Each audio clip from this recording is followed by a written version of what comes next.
Hi guys, it's me again, Albert Tigaspi. Welcome back to another episode of my vlog. For today's video, gagawa po tayo ng Cloud9 chocolate cookies. So habang home quarantine po tayo, so ayun po, perfect po to siyang panglibangan para pang midnight or snacks for kaya pang merienda nyo para sa mga kids nyo or kaya sa mga family nyo. So ayun guys, sisimulan na natin yung paggawa ng Cloud9 chocolate cookies natin. Simple lang po yung mga ingredients nito. Nasa tabi-tabi nyo lang makukuha or kaya mabibili nyo to sa sari-sari store. So, let's go!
naming malaki.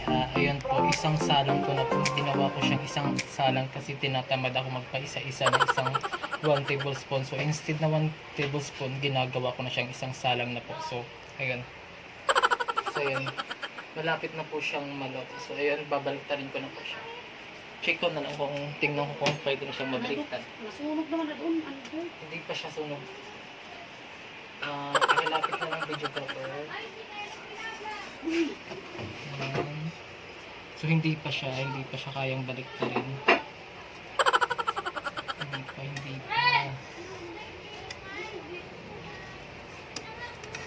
Eh, pwede na pala. Okay. Ano ba? Harap-harap ako pala. Cookies. Ayan. If napapansin nyo, hindi siya pancake po. Take note lang po, hindi to pancake. Cookies po siya. Ano po siya? Cloud9 cookies po na the biggest pancake po na nakikita nyo dito ngayon. Na niluluto namin ngayon. So, ayun po, nabaliktad na po siya. So, ayan. Tatakpan ko ulit siya mamaya, guys. Ayan. Takpan ko ulit siya, guys. So, mamaya i-plating po namin siya. Tapos, i-video na namin sa pagkaroon kasi. Keep on watching, guys.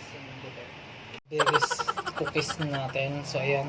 I-plate na namin siya ngayon. Ayan. Take note hindi to pancake, cookies po po. Baka sabihin nyo. Wait lang. Hindi lang ako. Hirapan ako.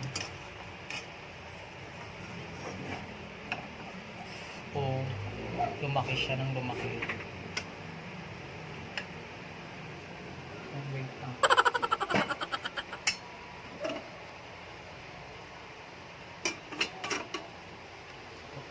Ayan, kumilang ng nilabahan ko. Hindi na siya makita.